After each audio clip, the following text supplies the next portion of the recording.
Hello everyone, welcome back to my channel. आज हम CrPC के चैप्टर 26 देखेंगे, जिसमें हम न्याय प्रशासन पर प्रभाव डालने वाले अपराधों के बारे में उपबंध जानेंगे। इसमें हम सेक्शन 340 से लेकर सेक्शन 352 तक के प्रोविजंस के बारे में देखेंगे। फर्स्ट सेक्शन हम सेक्शन 340 देखेंगे, जिसमें सेक्शन 195 में वर्णित मामलों में प्रक्रिया के संबंध में है। मतलब 195 में जो भी ऑफेंसेस दिया है उसके संबंध के प्रोसीडिंग के बारे में इसके अंतर्गत कहा गया है। इसके फर्स्ट सब सेक्शन में कहा गया है, किसी कोर्ट को दिए गए एप्लीकेशन पर यह ओपिनियन हो कि जस्टिस के लिए यह सही है कि सबसेक्शन 1 के पार्ट बी में जो भी रेफर्ड किसी भी ऑफेंसेस की इंक्वायरी की जानी है, तब सेक्शन 195 जो उस कोर्ट में किसी प्रोसीडिंग्स में या उससे रिलेटेड जैसे भी केस हो कोर्ट की प्रोसीडिंग में पेश की गया था, तब एविडेंस में दी गई डॉक्यूमेंट के संबंध में प्रतीत होता है कि इंक्वायरी की जानी है, तब ऐसे कोर्ट प्राइमरी इंक्वायरी के बाद यदि कोई हो जैसा भी वो आवश्यक समझे, इसके फर्स्ट क्लॉज के अंतर्गत उस भाव का फाइंडिंग रिकॉर्ड कर सकता है। बी क्लॉज के अंतर्गत उसका रिटर्न कंप्लेंट कर सकता है। सी क्लॉज के अंतर्गत उसे अधिकारिता रखने वाले फर्स्ट क्लास मजिस्ट्रेट को भेज सकता है। डी क्लॉज के अंतर्गत ऐसे मजिस्ट्रेट के समक्ष एक्यूज्ड के हाजिर होने के लिए पर्याप्त सिक्योरिटी ले सकता है। यदि उस अभिकथित ऑफेंसेस नॉन अवेलेबल है, तब कोर्ट ऐसा करने के लिए अगर नेसेसरी समझता है तो वह एक्यूज्ड को ऐसे मजिस्ट्रेट के पास कस्टडी में भेज सकता है। एफ क्लॉज के अंतर्गत ऐसे मजिस्ट्रेट के समक्ष हाजिर होने और एविडेंस देने के लिए किसी पर्सन्स को वो आबद्ध बाइंड कर सकता है। सबसेक्शन 2 के अंतर्गत किसी भी ऑफेंसेस के संबंध में सबसेक्शन 1 के द्वारा कोर्ट को प्राप्त पावर है कि किसी भी केस में जहां उस कोर्ट ने उस ऑफेंस के संबंध में सबसेक्शन 1 के तहत ना कोई कंप्लेंट की है और ना ही ऐसा करने के लिए किसी एप्लीकेशन को रिजेक्ट किया है, तो ऐसे कंप्लेंट का जो निपटारा है उस कोर्ट के द्वारा किया जाएगा जिसके अधीन ऐसा सबऑर्डिनेट कोर्ट सेक्शन 195 के सबसेक्शन 4 के मीनिंग के अंतर्गत है। सबसेक्शन 3 के अंतर्गत इस सेक्शन के अंतर्गत किए गए कंप्लेंट पर हस्ताक्षर, इसके फर्स्ट क्लॉज के अंतर्गत जहां पर कंप्लेंट करने वाला कोर्ट हाई कोर्ट है, वहां पर कोर्ट के ऐसे ऑफिसर्स के द्वारा किए जाएंगे जो कि कोर्ट खुद अपॉइंट करेगा।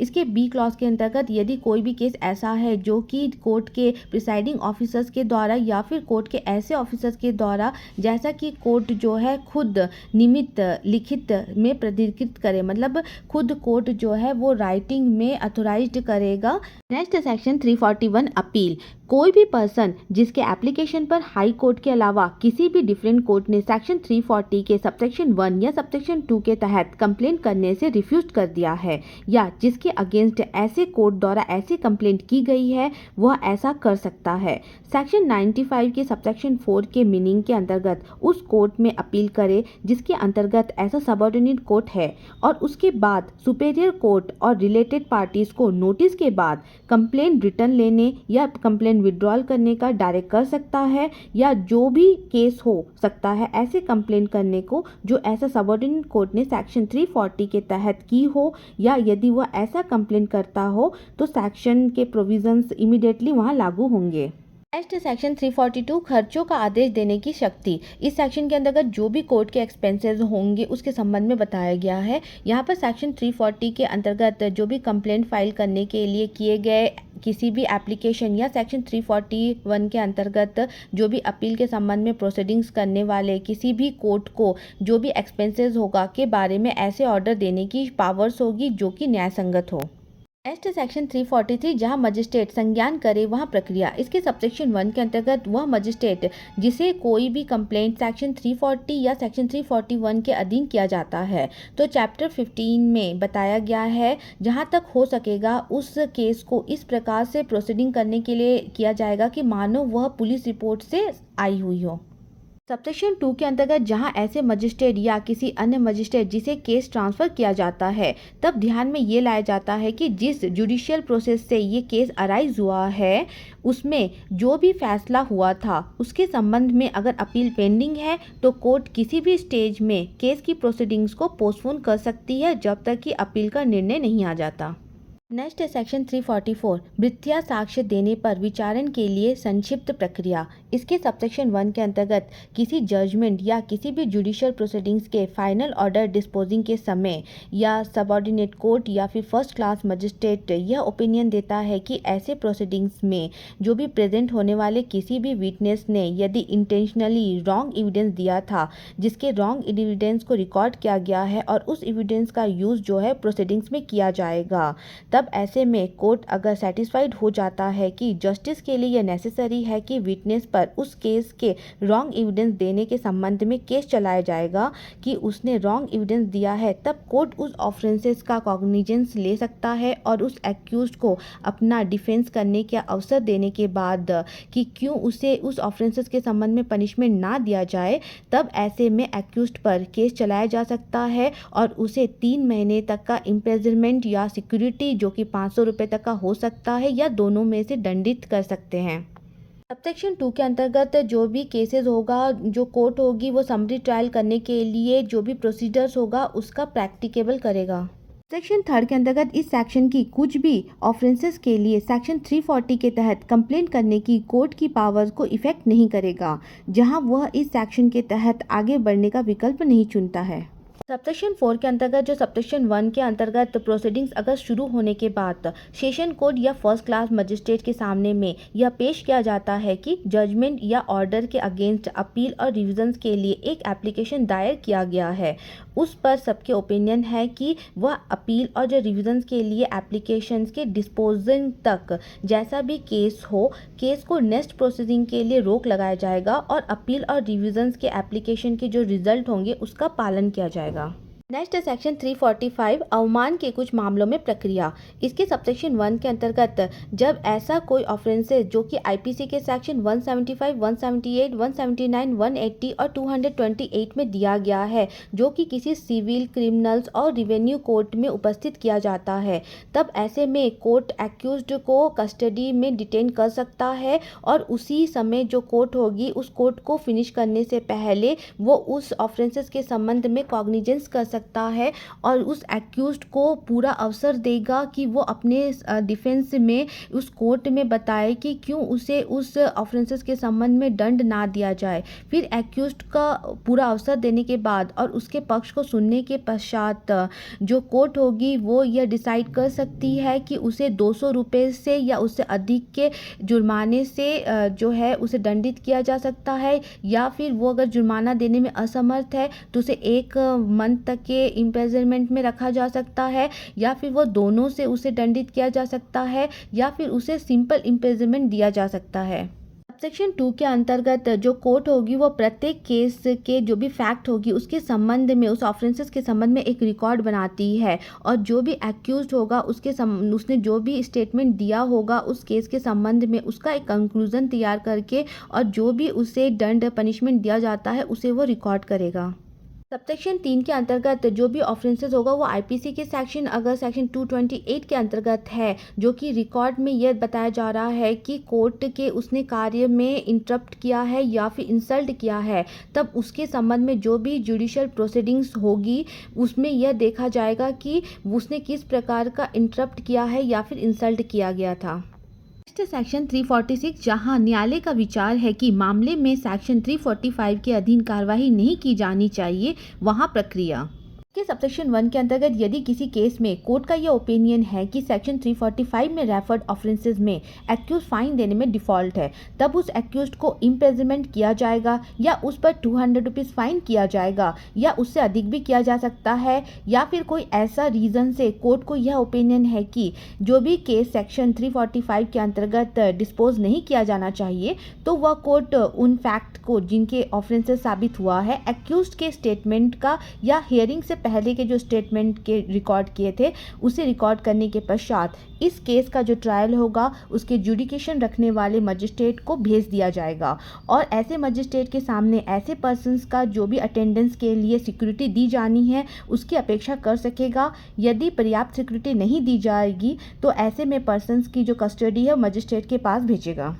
नेक्स्ट है सेक्शन 347 रजिस्ट्रार या उप रजिस्ट्रार कब सिविल न्यायालय समझा जाएगा। इस सेक्शन के अंतर्गत जब स्टेट गवर्नमेंट ऐसा डायरेक्ट दे तब कोई भी रजिस्ट्रार या सब रजिस्ट्रार जो रजिस्ट्रेशन एक्ट 1908 के अंतर्गत अपॉइंट हुआ है सेक्शन 345 और सेक्शन 346 के मीनिंग में सिविल कोर्ट समझा जाएगा। नेक्स्ट है सेक्शन 348 माफ़ी मांगने पर अपराधी का उन्मोचन। इस सेक्शन के अंतर्गत जब किसी कोर्ट ने सेक्शन 345 के तहत किसी एक्यूज्ड को पनिशमेंट सुनाई है या सेक्शन 346 के तहत उसे किसी भी वर्क को करने से रिफ्यूज़ करने के लिए या फिर ओमिटिंग करने या फिर किसी इंटरनेशनल इंसल्ट या फिर इंटरप्शन के लिए केस की मजिस्ट्रेट के पास में ट्रांसफ़र किया है, तो कोर्ट अपने डिस्क्रिशन से ऐसे कोर्ट को ऑर्डर या फिर रिक्विजिशन को मानने पर या उसके सेटिस्फाइड होने तक अपोलॉजी पर जो एक्यूज्ड को होगा डिस्चार्ज कर सकता है या उसका पनिशमेंट लेस कर सकता है।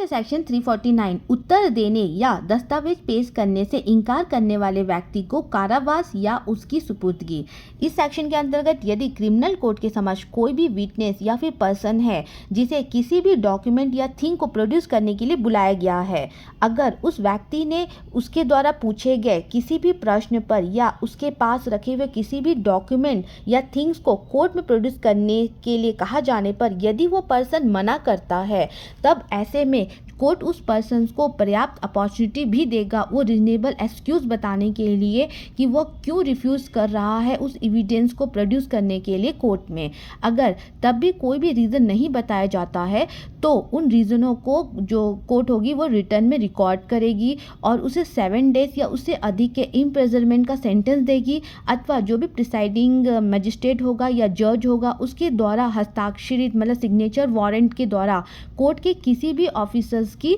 कस्टडी के सुपुर्द उसे कर देगा, जब तक कि वो जो पर्सन है वो अपना डिफेंस करने और आंसर देने या फिर डॉक्यूमेंट को प्रोड्यूस करने के लिए रेडी नहीं हो जाता। यदि तब भी वह ऐसा करने से रिफ्यूज़ करने पर उस पर सेक्शन 345 और सेक्शन 346 के जो भी प्रोविजंस के अनुसार प्रोसीडिंग की जा सकेगी। नेक्स्ट है सेक्शन 350 सम्मन के पालन में साक्षी के हाजिर ना होने पर उसे दंडित करने के लिए संक्षिप्त प्रक्रिया। सबसेक्शन 1 के अंतर्गत क्रिमिनल कोर्ट के समक्ष हाजिर होने के लिए सम्मन किए जाने पर कोई भी विटनेस उस सम्मन का पालन करने के लिए किसी भी प्लेस पर और टाइम पर हाजिर होने के लिए वो बॉन्ड होगा, लेकिन विदाउट किसी रीजंस के अगर उस प्लेस पर या फिर उस टाइम पर हाजिर होने के लिए वो रिफ्यूज़ करता है तब या फिर उस प्लेस पर वह उससे पहले पहुंच जाता है, तो क्या यह न्यायपूर्ण के लिए सही है या विधि के अनुसार है। तो जो भी कोर्ट होगी, जो भी साक्षी होगा जो कि उसके सामने हाजिर होना था, अगर वो सेटिस्फाइड हो जाता है कि जस्टिस के लिए यह ज़रूरी है,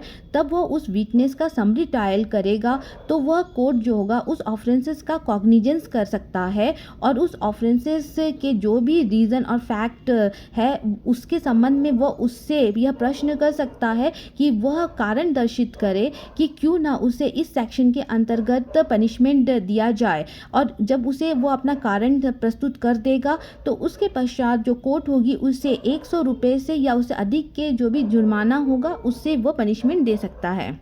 नेक्स्ट सेक्शन 351 सेक्शन 344, 345, 349 और सेक्शन 350 के अधीन 2 शिड्डियों से अपील। सबसेक्शन 1 के अंतर्गत हाई कोर्ट से या फिर उसके अलावा कोई भी कोर्ट के द्वारा सेक्शन 344, 345, 349, 350 के अंतर्गत सेंटेंस्ड कोई भी पर्सन इस कोर्ट के कोई भी बात के होते हुए भी उस कोर्ट में अपील कर सकता है जिस कोर्ट में जो भी कोर्ट के द्वारा दी गई डिक्रियों या फिर ऑर्डरों की अपील मामूली तौर पर होती है। सबसेक्शन 2 के अंतर्गत चैप्टर 29 के प्रोविज़न जहां तक लागू हो सकते हैं वो इस सेक्शन के अंतर्गत अपील को लागू होंगे और जो अपील होगी वो कोर्ट के फाइंडिंग्स को रिवर्स कर सकता है या फिर रिवाइज कर सकता है या फिर जो भी सेंटेंसेस होगा उसके अगेंस्ट में जो अपील की गई है वो उसे रिड्यूस कर सकता है या फिर रिवर्स कर सकता है। सबसेक्शन 3 के अंतर्गत स्मॉल कॉजेज कोर्ट के द्वारा की गई जो भी कन्विक्शन की अपील उस सेशन डिवीजन के सेशन कोर्ट में होगी जिस डिवीजन में वह न्यायालय स्थित है। सबसेक्शन 4 के अंतर्गत सेक्शन 347 के अंतर्गत जारी किए गए डायरेक्शन के आधार पर जो सिविल कोर्ट होगा वो समझे गए किसी भी रजिस्ट्रार या फिर सब रजिस्ट्रार द्वारा दी गई कन्विक्शन से अपील उस सेशन डिवीजन के सेशन कोर्ट में होगी जिस डिवीजन में ऐसे रजिस्ट्रार या फिर सब रजिस्ट्रार का ऑफिस स्थित है। नेक्स्ट है सेक्शन 352 कुछ न्यायाधीशों और मजिस्ट्रेटों के समक्ष किए गए अपराधों का उनके द्वारा विचारण ना किया जाना। सेक्शन के अंतर्गत सेक्शन 344, 345, 349 और 350 में दिए गए प्रोविजंस को छोड़कर क्रिमिनल कोर्ट का कोई भी जज हाई कोर्ट के जजेस के अलावा या मजिस्ट्रेट सेक्शन 195 में रेफर्ड किसी भी ऑफेंसेस के लिए किसी भी पर्सन पर केस नहीं चलाएगा जब ऐसा ऑफेंसेस पहले ही किया गया हो, स्वयं या अपने अधिकार की अवमान करते हुए या किसी भी जुडिशियल प्रोसीडिंग्स के दौरान ऐसे जज या मजिस्ट्रेट के रूप में उसे नोटिस के तहत लाया जाता है। इसके साथ ही हमारा आज का चैप्टर यहीं समाप्त होता है। आई होप कि आपको कंटेंट समझ में आया होगा। अगर आपने अभी भी मेरे चैनल को लाइक, शेयर और सब्सक्राइब नहीं किया है तो प्लीज़ लाइक, शेयर और सब्सक्राइब कर दीजिए ताकि मैं आपके लिए और भी नए यूज़फुल वीडियो बनाती रहूँ। Thank you.